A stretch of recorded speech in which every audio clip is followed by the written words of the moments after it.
Est-ce qu'il y a encore des femmes conduites par le Saint-Esprit? C'est la question, c'est une des questions que le Saint-Esprit m'a posées en partageant, ou plutôt en préparant la conférence. Et je lui ai dit oui, je suis sûre qu'il y en a.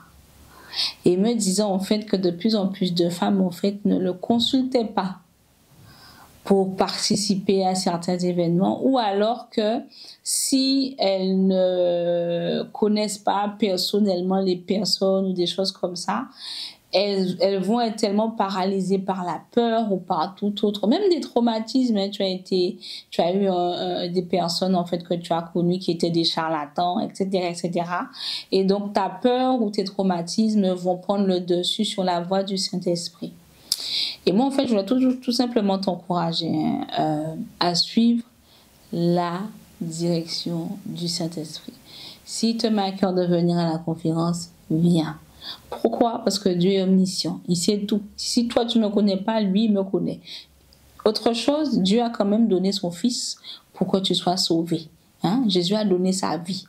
Donc, quelqu'un qui a donné sa vie pour toi ne va pas te mettre dans un contexte où tu vas être abusé. Ok? Donc, du coup, il est important que tu comprennes que Dieu a tes intérêts à cœur. Et s'il te met à cœur de venir, c'est pour toi-même. C'est parce qu'il y a un rendez-vous avec toi et c'est parce qu'il veut te parler. Donc, du coup, prends ta place, suis l'impulsion du Saint-Esprit et fais-lui confiance. Assurément, il va te visiter, il va te restaurer, il va confirmer des choses, il va te, encore une fois, visiter. Donc, prends ta place si tu as à cœur de la prendre.